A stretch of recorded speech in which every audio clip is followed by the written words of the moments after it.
I am Ferdinand Marcos, and I am the President of the Republic of the Philippines. I stand today on behalf of 110 million Filipinos. Hello people and hello universe, it's me again. Shout out sa inyo mga Beshwa. Hello sa mga Marcos loyalists and supporters, mga Filipino OFW. Shout out sa inyo. Nakikita nyo guys, ang ating mahal na Pangulo nandyan po sa grandstand. Kung saan ay magdi-distribute siya mga kababayan na sangkaterba ng mga ambulansya. Yan po ay ibibigay po sa buong Pilipinas, Luzon, Visayas at Mindanao. Bugod pa yung binigay ni First Lady Lisa Marcos. Nakikita nyo yan? Ay, naku, kadami yan mga bes, ha? Oh. Ang ibig sabihin, iba rin po yun ang ibinigay ni First Lady Lisa Marcos, yung mobile clinic, Luzon, Visayas at Mindanao din. Tingnan nyo yan. Napakaganda ito guys, ha? Oh, bawat probinsya mayroon. Napakaganda. Kompleto pa ang kagamitan po sa loob. Parang mobile clinic din, ano? See? Oh, mayroon well, ano yun? Stretcher. If ever na mayroong mga na ano guys, no, nasugatan, o ibaba lang yung wheelchair ba yan? Para sagipin ang mga na-injured at ilagay at idiretso sa hospital. O ganda, di ba? Wow. Ang ganda niyan, guys, ha. O ba, no? Malawak yan, yung sa loob, sa totoo lang, ha? Para po yan sa mga LGUs. Luzon, Visayas at Mindanao nga, Napakaganda ito, guys, ha. Another good news for everybody. Ayan, kahapon po yan, mga kababayan, ha? September 10, 2024. Ganda. Dami, oh. Biro nyo yan, mga beswa. So, shout out sa inyong lahat mga kababayan sa mga nanonood. Oh, mamaya sasabihin nyo, political na naman. Mga ano guys, yung mga lingwahe ng mga didilis. Ha? Oh, malapit daw eleksyon, kaya nagbibigay. Biro nyo yun. Hindi ba nila nakita nung start pa ng 2022, nagbibigay na si Pangulong Marcos Jr. sa mga magsasaka, sa mga tulong kung saan-saan? Alam nyo, si Pangulong Marcos Jr., kahit hindi politician yan, tumutulong po yan. Nung panahon ng Yolanda victim, talagang nandoon po siya. Hindi siya senador doon, wala pa siyang posisyon sa gobyerno. Pero laging on time tumulong yan mga kababayan. So pakinggan po natin ang kanyang speech at pamamahagi dito sa mga vehicle na ito. Patient transport vehicle. O nga, ano talaga ito guys? Panghatid ng mga pasyente. Ambulansya. Wow, ganda, no? Oh, ayan. Sa mga kumukuda-kuda, bumabati ko sa Pangulo, magkakaroon po ang inyong bayan ng isa niyan. Hindi natin alam, dalawa or ilan ang ibibigay, kakuda-kuda nyo. So dahil dito guys, pakinggan natin ang kanyang speech. Okay? It is with immense pride and joy that we gather here today for this very significant occasion.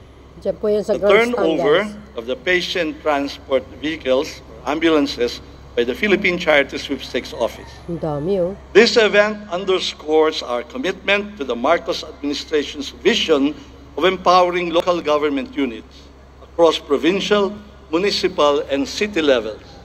Through a strengthened medical transport vehicle donation program, the PCSO ensures that every municipality is equipped with a patient transport vehicle to swiftly and safely transport sick constituents to and from medical facilities.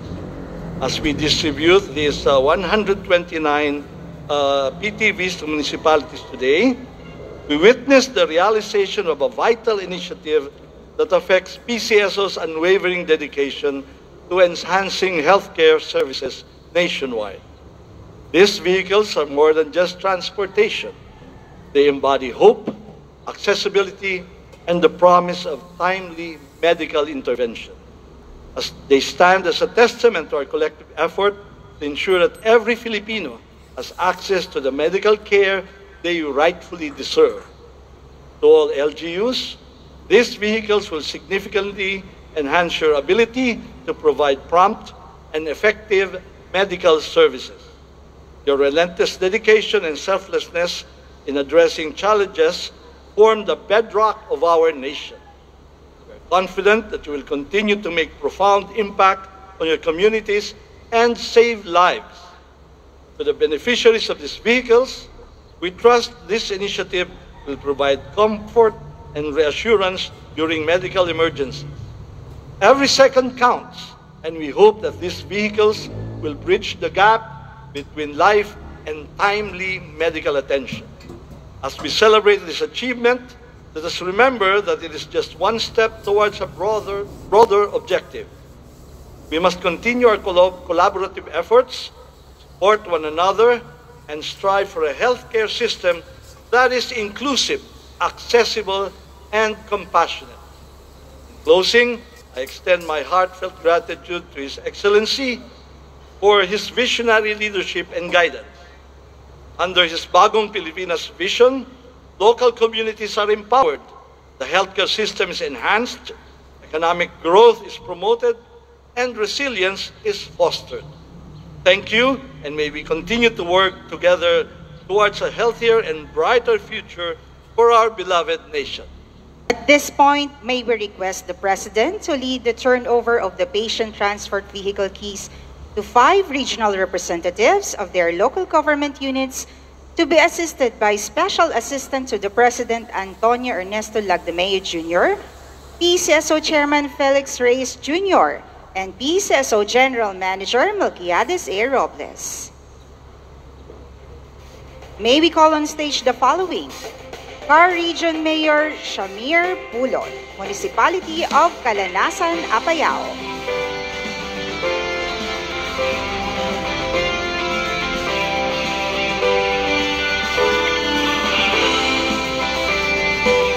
Thank you, Mayor Shamir.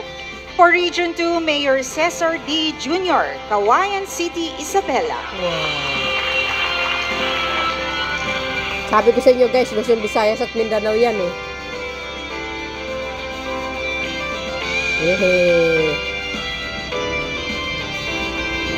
Thank you, Mayor D. For Region 3, Mayor Giselle Vistan, Municipality of Plaridel, Bulacan.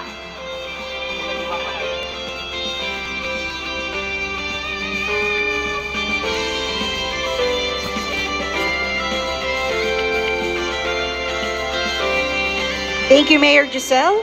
For Region 4, Mayor Dalia Loyola, City of Carmona, Cavite.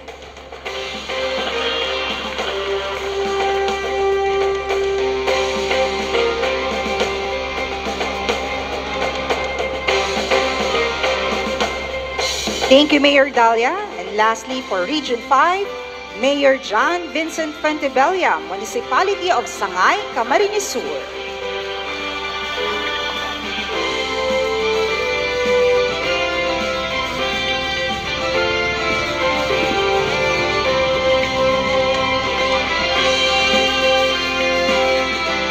Thank you, Mayor Fantebella. And thank you, Mr. President. My fellow workers in government, distinguished guests, ladies and gentlemen, magandang umaga po sa inyo lahat. It is always a good day when we come together for the purpose of improving the welfare of ordinary Filipinos.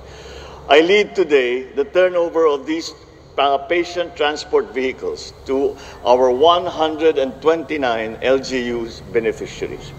A key initiative of the Philippine Charity Sweepstakes Office, the Medical Transport Vehicle Donation Program builds on our thrust to improve healthcare access and provide swift medical intervention, especially in vulnerable communities and geographically isolated and disadvantaged areas.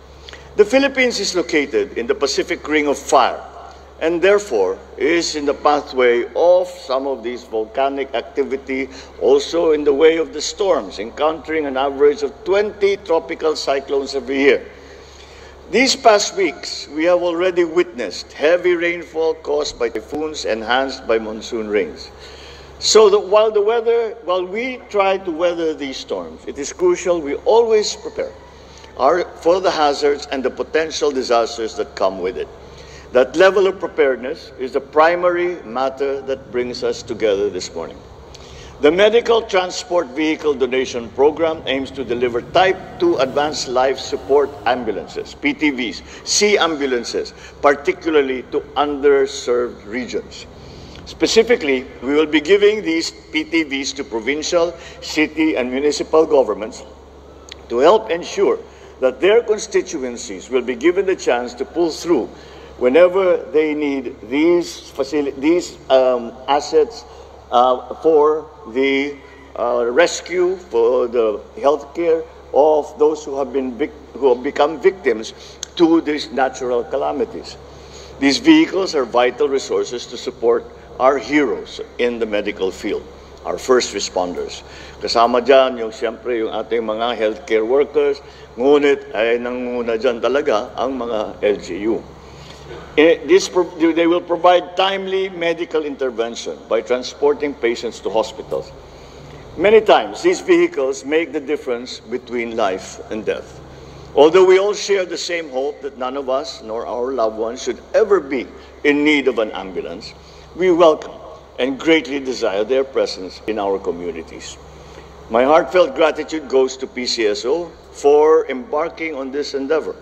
Since our first day in office, over 200 LGUs have now benefited from this program.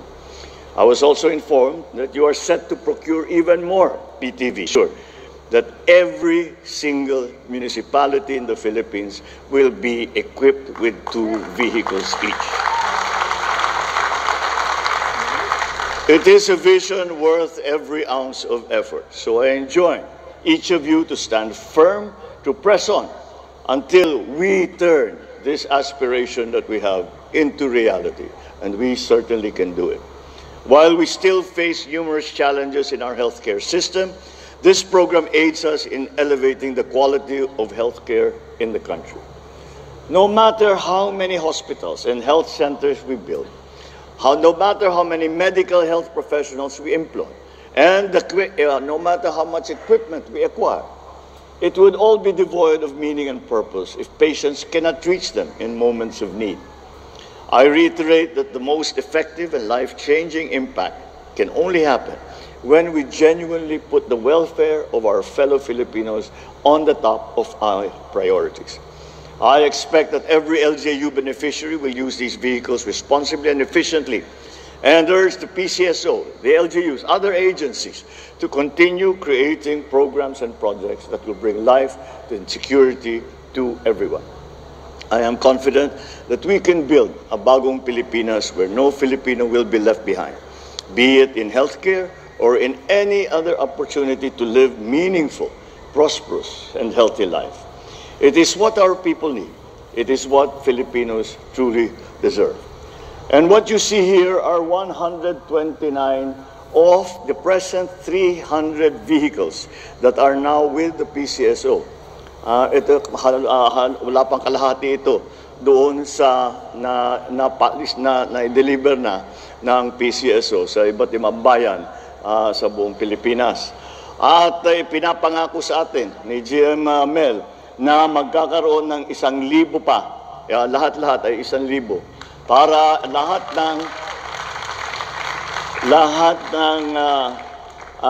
lahat nga ng bayan, lahat ng lungsod, lahat ng probinsya ay magkakaroon nitong ating ambulansya or patient transport vehicles na ginagamit. Ang instruction ko talaga, nung kami bagong upo, ang instruction ko talaga kay GML, sabi ko sa kanya, alam mo, pagka pinag-uusapan ng ambulansya, healthcare na yan. Buhay na ng tao yan. Dapat wag nang pinupolitika yan. Tama. Dahil alam ko naman ang sistema na nung gobernur ako, kung malakas ka, makakakuha ka ng ambulance. Kung hindi ka malakas, ay mababa ka sa listahan. Kaya ko hindi naman dapat pinupolitika ang healthcare system natin. Kaya siguro ay ang malaking pagbabago rito ay hindi na kayo pupunta sa PCSO o sa akin o sa governor ninyo o kung kanino, senador na kaibigan nyo, congressman nyo, pakiusap naman, wala kaming ambulance. Antayin na lang ninyo na may ambulansang darating sa inyo. Hindi nyo na kailangan. Dahil nga, kagaya, paulit-ulit ko naman nasabi ito, galing naman talaga ako sa LGU, kaya naintindihan ko ang, pagpili nitong modelo na ito, na ambulansya, ay talagang inisip namin na mabuti. Meron talagang maganda na malalaki, na mamahalin, at halos ospital na ang laman ng ambulansya. Ngunit hindi practical dun sa mga maliliit na bayan. Dahil na-experience namin ito na meron kaming napaka-donate na ang mga nurse at saka doktor na Ilocano sa California. Nag-donate sila ng 2 malaking ganda-ganda na ambulansya. Nung mag-emergency, hindi makapasok doon sa maliliit. At ang ginagawa, sinasakay namin yung pasyente sa tricycle bago ilalabas para isakay ulit sa ambulansya. Kaya ito ay bagay na bagay sa Pilipinas ito. Madaling ayusin kahit yung mga mekaniko sa probinsya na sanay ito dahil maraming pyesa, madaling ayusin ito. Kaya practical ang ating pagpili nitong modelo na ito. Kaya yan ang ating hangarin na talaga naman ay maramdaman ng taong bayan na kahit papaano, sana nga hindi mangangailangan ng itong mga ambulansya. Ngunit kung dumating ang araw na may pangangailangan sila ng ambulansya, nandyan at meron magamit at gumagana. Kasi nga, yung mga iba, napakaganda nga, mga 6 na buwan lang, after 6 months, hindi na tumatakbo. Dahil walang pyesa, hindi natin alam ayusin. Ito, simple lang at practical para sa ating mga LGU. So that is what we are doing today, and that is why I'm very, very happy, because it is a true service to the people. It is removed from political color. It is removed from all of these political forces, which unfortunately we all know was the way it was conducted before. So palitan na natin yan at tingnan natin lang, hindi na kung sino ang mga magkakampi, kung sino ang mga kaalyado, kalimutan na muna natin yan. Asikasuhin muna natin ang taong bayan. Maraming salamat sa inyo lahat. Mabuhay ang bagong Pilipinas. Maraming salamat at magandang umaga po. Tingnan nyo naman yan mga kababayan, ang dami. O, narinig nyo?